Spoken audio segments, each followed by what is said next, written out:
Ayan, good morning, Luzon, Visayas, Mindanao, at sa buong mundo. Good morning na po sa bawat isa. Ayan, sa mga maagang nagising, good morning. Bago tayo mag-umpisa, tayo po'y umawit sa Panginoon. Hallelujah.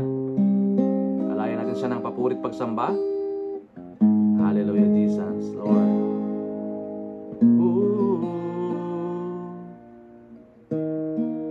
When my music fades and all is stripped away, I not simply come, longing just to bring something that's of worth that will bless your heart. I bring you more than song in itself is not what you have required. You search much deeper within, through the way things appear. You're looking into my heart. I'm coming back to the heart of worship. It's all about you. It's all about you, Jesus. I'm sorry, Lord, for the things I made it. And it's all about you. It's all about you, Jesus. Yes, Lord.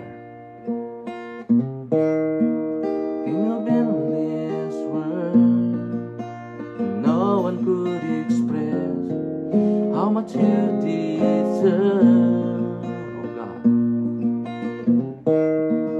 Though I'm weak and poor, and all I have is yours, every single breath. Yes, Lord. I bring you more than a song, for a song in itself is not what you have required. You search much deeper within, through the way things appear. You're looking into my heart. Yes, oh God. I'm coming back to the heart of worship, and it's all about you. It's all about you, Jesus. I'm sorry, Lord, for the things I made it. And it's all about you. It's all about you, Jesus. You are. I'm coming back to the heart of worship. And it's all about you. It's all about you, Jesus. I'm sorry, Lord, for things I made it. And it's all about you. It's all about you, Jesus. Yes, Lord. It's all about, Lord. It's all about you, Jesus. You're more than a song, Lord God. You're worthy. You're worthy to be praised. There is none like you, Jesus. Salamat po sa umagang ito, Panginoon. Thank you for the heart of worship. Hallelujah. Thank you, Lord God. Patuloy ko po nilalapit sa iyo, Panginoon, ang aming daily vibrant word, ang aming daily devotion, the source of enlightenment, the source of encouragement, and the source of empowerment, Lord. Thank you so much, Lord God. Sa pangalan ni Jesus. Amen and amen. Hallelujah. Purihin po ang Diyos sa umagang ito, mga kapatid. Yan, salamat po sa ating mga early birds sa araw na ito. So atin pong ipapatuloy ang ating pong tinatalakay patungkol po sa libro ni Pastor Rick Warren, ang Purpose-Driven Life. Isang buhay na may layunin. Discovering your purpose. Kaya sabi niya, without God, life has no purpose. And without purpose, life has no meaning. And without meaning, life has no significance or hope. Tandaan natin that we are born by His purpose and for His purpose. Yan po yung plano ng Diyos sa atin, mga kapatid. Ngayon po ay day 10. The heart of worship. Ang pamagat, the heart of worship, ang puso ng pagsamba. Sa Romans chapter 6 verse 13. Give yourselves to God. Surrender your whole being to Him to be used for righteous purpose. Ihandog ninyo ang iyong sarili sa Diyos at ang mga bahagi ng iyong katawan bilang kasangkapan ng pagiging matuwid tungo sa Diyos. Yan. Purihin na po ang pagkabasa ng kanyang salita sa Romans chapter 6 verse 13. The heart of worship is surrender. Surrender is an unpopular word, disliked almost as much as the word submission. Diba? Pag sinabing surrender, ibig sabihin yan, submission. Mga kapatid. But surrendering to God is the heart of worship. It is a natural response to God's amazing love and mercy. Diba? We give ourselves to Him, not out of fear of duty, but in love because He first loved us. Sa John chapter 4 verse 9 to 10, mga kapatid. We give ourselves to Him not out of fear or duty, but in love because He first loved us. Malinaw, mga kapatid. And surrendering is best demonstrated in obedience and trust. Surrendered people obey God's word even if it doesn't make sense. Diba? Kaya nga, surrendering, ibig sabihin yan, submission. Diba, mga kapatid? True worship is bringing God's pleasure will happen when you give yourself completely to God. Offering yourself to God is what worship is all about. Pag pinagkaloob mo sa Panginoon, binigay mo sa Panginoon ang iyong sarili, buong buo. Offering yourselves to God is what worship is all about. Diba? Mga kapatid. Kaya walang half-half Christian. Diba? Kailangan ibigay mo sa Panginoon 100% ang iyong sarili. Ano ba yung mga barriers? 3 barriers that block our total surrender to God. Yung mga hadlang na ito, nang siyang naghumahadlang para hindi tayo, di ba, mag-surrender sa Panginoon. Number 1 po, fear. Ito po yung number 1 na pinaka-hadlang, barrier, di ba? Sa surrender natin sa Panginoon, mga kapatid, takot tayo. Can I trust God? Di ba? Kaya nga, inihingi ng Panginoon sa atin, buong buo, 100%, ibigay mo, isurrender mo ang iyong sarili sa Panginoon. A feeling or anxiety, sabihin ng fear, a feeling of anxiety and agitation caused by the presence or nearness of danger, evil, pain, etc. Timidity, dread, terror, fright. Diba? Kaya nga, fear keeps us from surrendering. Ito po yung humahadlang sa ating pong pagtatalaga sa Panginoon. Ang takot tayo. Can I trust God? Diba? Mga kapatid, kahit anong gawin natin, wala tayong magagawa pag wala ang Diyos sa buhay natin. Kaya ang sabi niya, ipagkatiwala mo ang iyong sarili buong buo. Offer yourself to God 100%. There is no fear in love, sabi po ng 1 John chapter 4 verse 18. There is no fear in love, but perfect love cast out fear. Di ba? Mga kapatid. Ano po yung pangalawa? Pride. Kanina, fear. Ngayon naman, pride. Admitting our limitations. Sabi po dyan, reasonable self-esteem or confidence and satisfaction in oneself. No? Makasarili. Prideful. Mayabang. Kaya ito po yung umahad lang, no? Sa pagsusurrender natin sa Panginoon. Pride keep us from surrendering. Kasi sabi po ni Haring Solomon sa Proverbs chapter 16 verse 18, pride goes before destruction, a haughty spirit before a fall.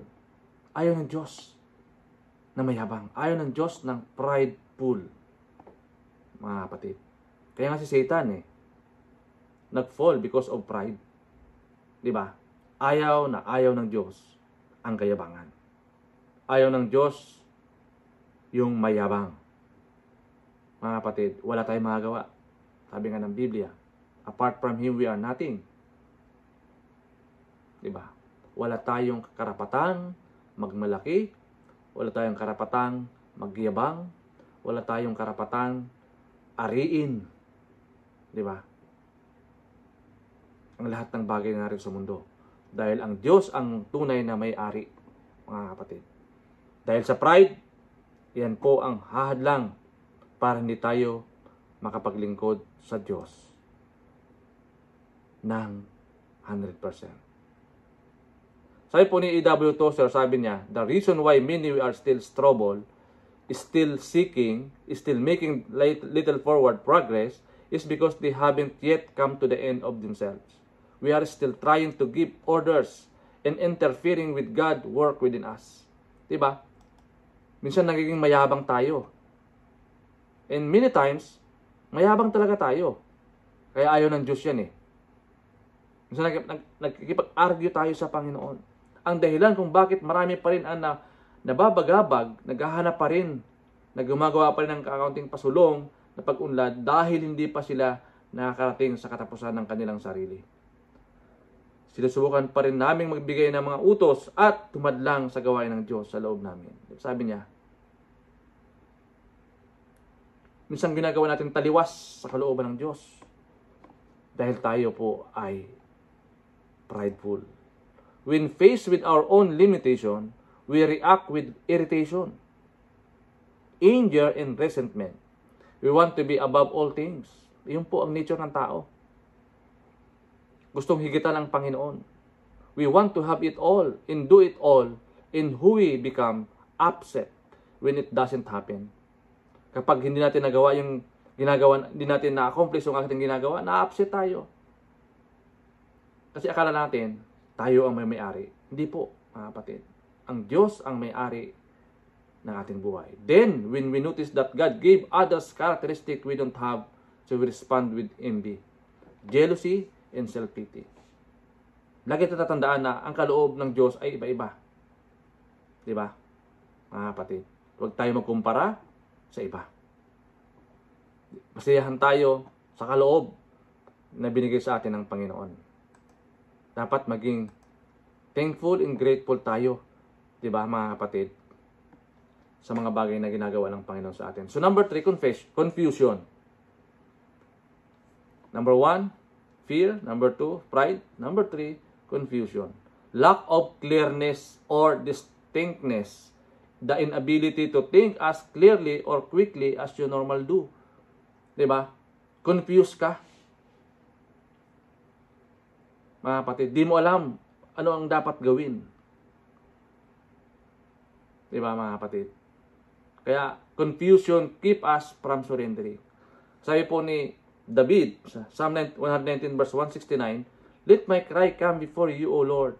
Give me understanding according to your word. Kaya napakalaga na isang guni mo sa Panginoon. Humingi ka ng guidance sa Panginoon. Humingi ka ng revelation sa Panginoon. Humingi ka ng wisdom sa Panginoon. Para hindi ka ma-confuse. Sa pagdidesisyon making mo, hindi ka ma-confuse, humingi ka ng wisdom sa ating pong Panginoon. Yung pong ginawa ni Haring David. No? Kapag siya po ay confused, di niya alam ang tama, Di ba? Undecided siya, magulo ang kanyang isip, humihingi siya sa Diyos ng wisdom. Lord, give us wisdom. Di ba? According to your word. Yun po dapat ang ginagawa natin, mga kapatid. Dahil bibigyan tayo ng Panginoon ng tamang sagot. The Bible states categorically that God is not the author of confusion. It is Satan itself. No? Kaya kapag nako-confuse po tayo, ibig sabihin, hindi yung kalooban ng Diyos. Yan po ang kalooban ng Satanas. Confusion divides, also separates, and destroy God's truth in the life of man. Diba? Yan po yung strategy ni Satanas na ma-confuse po tayo. If there is no peace in situation in your life as a child of God, then it is not from God, it is from Satan. Kasi alam naman natin ang kalooban ng Diyos eh. Mayroong kapayapaan, may kasayahan. Diba? Ngayon, kapag hindi ka payapa, hindi ka masaya, ibig sabihin, hindi yan sa Panginoon. Oh, nakisatan yan. Kaya dapat, meron tayong wisdom, mga kapatid. Inaalam natin yung kalooban ng Diyos. Ano ba yung kalooban ng Diyos, mga kapatid? Diba? Kasi, pag ang tao confused, alam natin na yung end result niyan, hindi pulido. Diba? Maaring sumablay, maaring hindi siya successful sa kanyang ginagawa, kasi confused siya. Pero po, pag meron tayong wisdom na nagmumula sa Panginoon, i-guide niya tayo throughout. Tutulungan niya tayo. Diba? Na gawin yung tama. Kasi ang Lord ipapakita niya sa atin yung dapat natin gawin. Dadirect niya tayo. Diba, mga kapatid? Hindi niya tayo dadalihin doon sa hukay. Kundi tuturuan niya tayo step by step hanggang sa mapulpil natin na tama yung ating ginagawa. Diba, mga kapatid? Yan, yun po yung number 3. Confusion. The blessing of surrendered life. Ano ba yung pagpapala kapag tayo po ay isinurrender natin ang ating buhay sa Panginoon 100%? Number 1, you experience peace. Diba? Job 22:21, submit to God and you will have peace. Then things will go well for you. Diba? Kapag may kapayapaan ka sa iyong sarili, sa iyong buhay, ibig sabihin, nakaangkla ka sa Panginoon. Yung buhay mo, itinalagaan mo sa Panginoon. Diba, mga kapatid? And number 2, you experience freedom. Romans 6:17, offer yourself to the ways of God and the freedom never quits. His commands set you free to live openly in His freedom. Mga kapatid, kumbaga yung kaisipan mo ay nakakulong, no? Ngayon po, pinalaya tayo ng Panginoon. Kasi gusto ng Diyos, ma-experience mo yung tunay na kalayaan. Diba, mga kapatid? Because, ang gusto ng Diyos, if the Son set us free, you will free indeed. Yun po, yung pangalawa. You experience freedom. Number 3, you experience God's power. Sa Joshua chapter 5 verse 14 to 15, neither he replied, but as commander of the army of the Lord have now come, then Joshua fell face down to the ground in reverence and asked him, what message does my Lord have for his servant? Diba? And the commander of the Lord's army replied, take off your sandals, for the place where you are standing is holy. And Joshua did so. Diba? Ma-experience mo yung kapangyarihan ng Diyos. Ma-experience mo yung kalapitan ng Diyos, mga kapatid. Na hindi kanya ililigaw. Hindi kanya pababayaan. Hindi kanya ipapahamak. Diba, mga kapatid? Kundi, sasamahan ka ng Panginoon. At ma-experience mo po yan, mga kapatid. Dahil yun ang nais ng Diyos sa buhay natin. Ma-experience niya yung kapangyarihan ng Diyos sa buhay natin. Yan po yung pangatlo. Surrender is not the best way to live. It is the only way to live. No, sabi po ni Rick Warren. Surrender is not the best way to live, but it is the only way to live. Walang ibang kaparaanan, mga kapatid. Kaya ang buhay natin dapat sinusuko natin sa Panginoon. Ang pagsuko ay hindi ang pinakamahusay na paraan ng pamumuhay. Ito ang tanging paraan upang mabuhay. Iyan po yung tanging paraan para mabuhay. A surrendered life to the Lord. Kaya as a question to consider, what area of my life am I holding back from God? Anong bahagi ng buhay ko ang pinipigilan ko sa Diyos? Ano pa ba yung mga bagay na wini-withhold mo? Di ba? Ano pa ba yung mga bagay na pinipigilan mo sa iyong buhay sa paglilingkod sa Panginoon? Kung mayroon pa, kapatid, it's time to move on. It's time to recommit your life to Jesus. Di ba? Hallelujah. Purihin po ang salita ng Diyos sa umagang ito, mga kapatid. At salamat din po sa ating po mga kapatid naglaan ng oras sa pakikinig ng kanyang salita. No? Thank you, God, for your word today, the heart of worship. Father, salamat po sa umagang ito. Thank you, God, for your word, for your revelation, Panginoon. Thank you so much. Kaya naman sa oras na ito, Lord God, aking pong tinataas. Tinadalangin sa iyo, Lord, aking pong mga kapatid nagdadanas ng mga depression, anxieties, o ibang kasamdaman, Panginoon, sa araw na ito. Father, touch their lives, heal them, Lord, in Jesus' name. Hallelujah. At kami din po nakikigalak sa mga nagditiwan ng kaarawan sa araw na ito. Ganon din ang anibersaryo, kanilang mga marriage, Panginoon. Kami po nakikigalak sa araw na ito. Para agad, salamat po.